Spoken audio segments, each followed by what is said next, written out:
El planeta al que llamamos Tierra Cero era una tumba. A través del cristal reforzado de la nave Odisea, solo se veía una extensión infinita de polvo rojizo, rocas erosionadas por milenios de viento sin vida y un cielo grisáceo que nunca vio nubes. La capitana Eva Rostova, con la decepción grabada en su rostro, revisó los datos de la atmósfera por enésima vez. Nada. Ni un solo biomarcador. La lectura de oxígeno es inexistente. Es tal como el informe lo decía. El biólogo Sasa Ivanov se encogió de hombros, con la esperanza desvanecida en sus ojos. Otra decepción científica. Ya podemos poner un marcador en nuestra lista de planetas que no vale la pena visitar. El doctor Julian Reed, el médico de la expedición, se limitó a guardar sus instrumentos con un suspiro. Nuestra misión era encontrar vida, o al menos el potencial para ella, en este rincón remoto de la galaxia. En lugar de eso, habíamos llegado a un planeta muerto, estéril, un desierto cósmico sin historia. La primera fase del descenso fue un monótono ritual: aterrizaje, despliegue de sondas, lectura de datos. Todo confirmaba lo que ya sabíamos. La misión estaba, efectivamente, abortada. Pero mientras nos preparábamos para el despegue, los sensores de la Odisea detectaron algo inusual. No eran biomarcadores. Eran ruinas. Un vasto complejo de estructuras erosionadas, enterradas en las profundidades de un cañón. Las formas no eran geométricas, sino orgánicas, con curvas imposibles que desafiaban la arquitectura humana. No eran humanas, ni animales. Eran restos de una civilización desconocida en un planeta donde, según todos los datos, la vida nunca había florecido. La capitana Rostova se volvió hacia el equipo, su decepción reemplazada por una chispa de curiosidad. La misión biológica puede estar muerta, pero ahora tenemos una misión arqueológica. Pónganse los trajes. Estamos bajando. Con la urgencia de una nueva misión, descendimos en un transbordador auxiliar hasta el corazón del cañón. La atmósfera de Tierra Cero era fina y mortal. El traje espacial era nuestro único escudo contra el vacío. Caminamos en silencio a través de los escombros de lo que una vez fue una civilización desconocida. Los edificios de formas orgánicas se alzaban como esqueletos de huesos blanquecinos. El biólogo Ivanov recogía muestras de suelo, pero sus lecturas seguían sin mostrar vida. Fue entonces cuando lo vimos. Sentado sobre una roca, con las piernas colgando, había un niño. Parecía tener unos 10 años. Su ropa estaba desgarrada y sucia, y sus pies, descalzos, tocaban el polvo rojizo del planeta. Lo más aterrador de todo, no llevaba traje espacial. Su piel era pálida y sus ojos eran de un azul pálido, pero estaba vivo. Y respiraba. La capitana Rostova, el doctor Reed y yo nos detuvimos en seco. El aire en nuestras radios era una mezcla de incredulidad y miedo. Sasa, ¿tus sensores de vida? ¿Cómo?, preguntó la capitana. Están a cero, respondió Ivanov, su voz un susurro de incredulidad. El niño no era detectado por nuestros instrumentos. No estaba asustado. No gritó, ni corrió. Simplemente nos observó con una serenidad inquietante. Esperó a que nos acercáramos, sin un solo signo de miedo. La capitana, con la voz entrecortada, activó su comunicador para pedirle que se mantuviera quieto. Pero antes de que pudiera hablar, el niño lo hizo. Su voz era tranquila, extrañamente profunda para su tamaño. Capitana Eva Rostova de la nave Odisea dijo, con una claridad perfecta: ha llegado usted mucho antes de lo que esperábamos. El silencio en el comunicador era más fuerte que cualquier grito. El niño, Kael, nos había nombrado a la capitana y a nuestra nave. Un conocimiento que era imposible que tuviera. Era una violación de cada principio del contacto primario, el protocolo fundamental que rige toda expedición espacial. El objetivo del protocolo es evitar la contaminación cultural y biológica. Pero este niño, en un planeta estéril, ya nos había contaminado con su mera existencia. La capitana Rostova, con la voz templada por el shock, rompió el silencio. ¿Quién eres? ¿De dónde vienes? Kael nos miró con sus ojos azules, sin parpadear. Mi nombre es Kael, y vengo del mismo lugar que ustedes. Soy parte de la misión Génesis. El nombre era desconocido para todos nosotros. La capitana, con su experiencia, rápidamente revisó nuestra base de datos. No existía ninguna misión Génesis en los registros de exploración de la Tierra. La misión Génesis es un proyecto prohibido, continuó Kael, como si leyera los pensamientos de la capitana. Es un experimento que jamás debió ocurrir.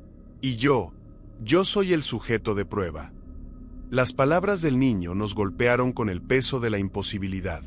¿Un experimento? ¿En un planeta muerto? Kael se puso de pie. Su pequeño cuerpo se movía con una gracia inusual. Tierra Cero no está tan muerto como parece. Y mi propósito era despertarlo. El protocolo de contacto primario, el mismo que la capitana había revisado mentalmente, se activó por sí solo.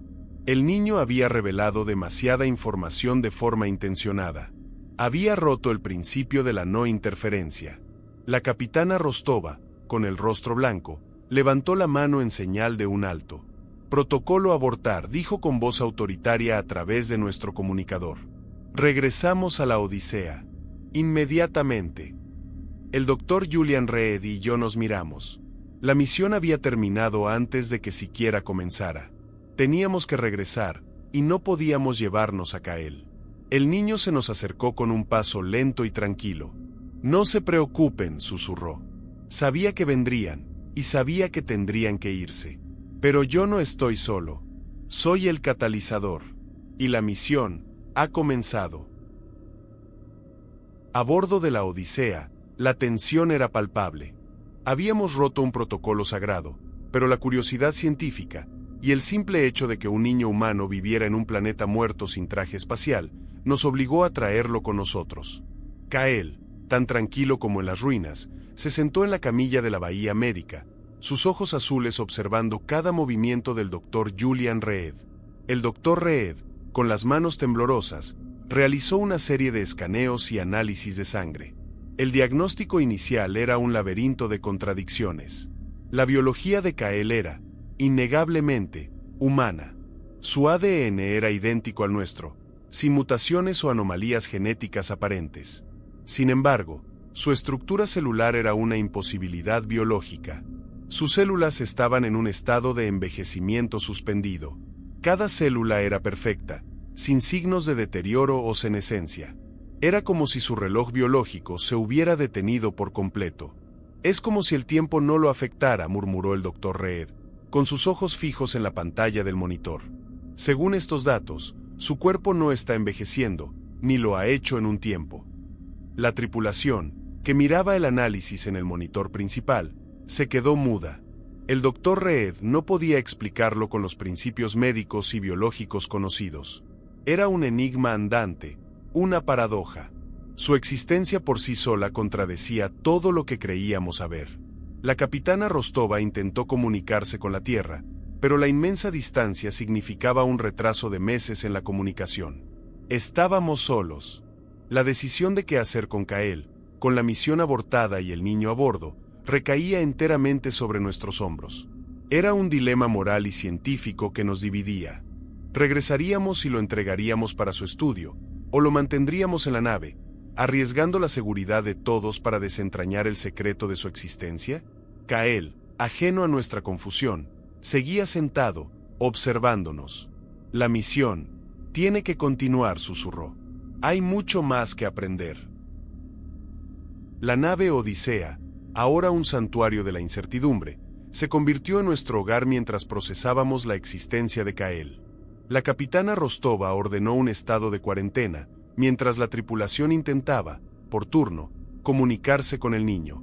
Kael no hablaba mucho, pero sus palabras eran como fragmentos de un rompecabezas histórico, que revelaban un panorama que nos resultaba ajeno.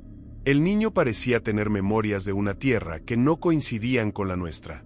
Hablaba de ciudades que no existían, de eventos que la historia oficial nunca había registrado y de una humanidad que parecía tener una relación diferente con la tecnología y la naturaleza.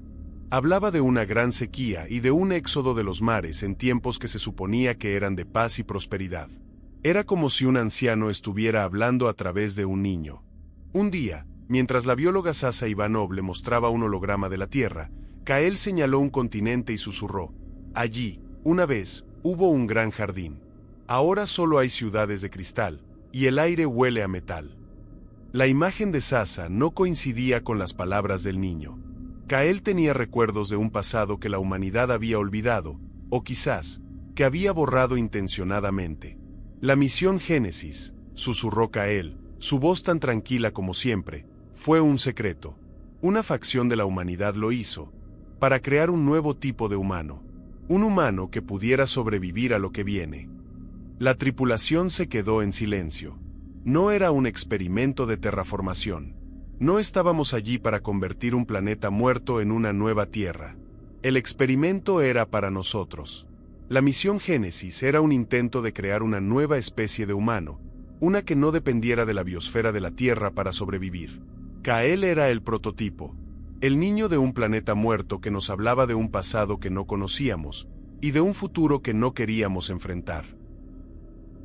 El tiempo en la Odisea se detuvo.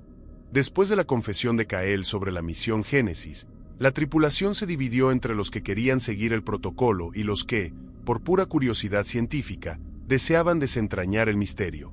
Kael, ajeno al debate, se sentó con una tranquilidad inquietante, como si la tensión no lo afectara.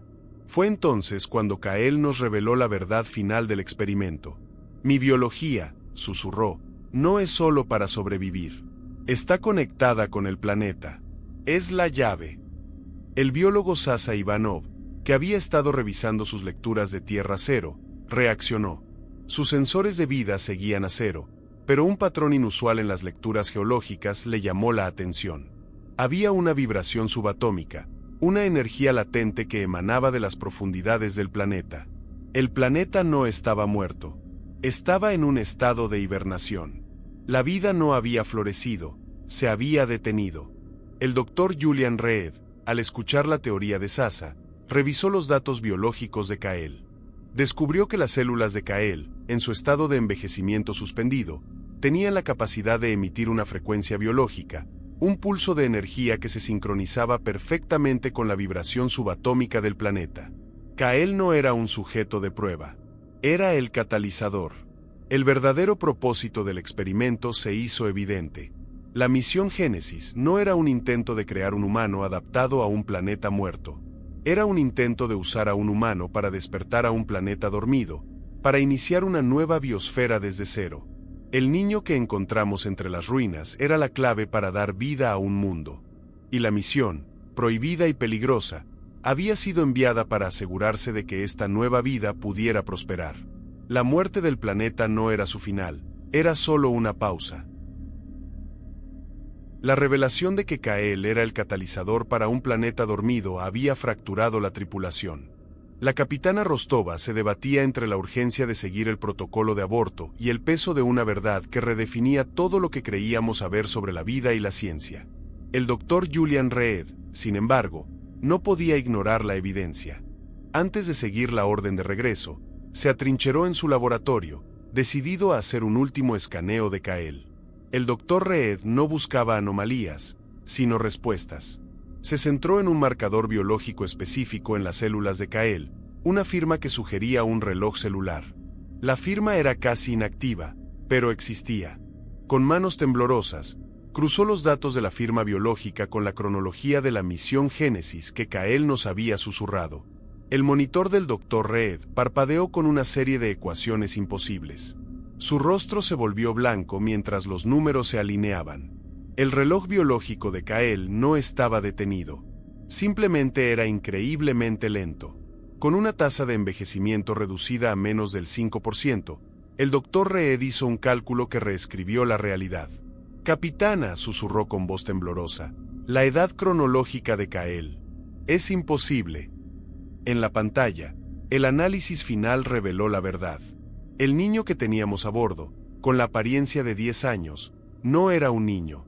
El experimento Génesis había tenido lugar hace 2 siglos. Kael tenía una edad de 200 años.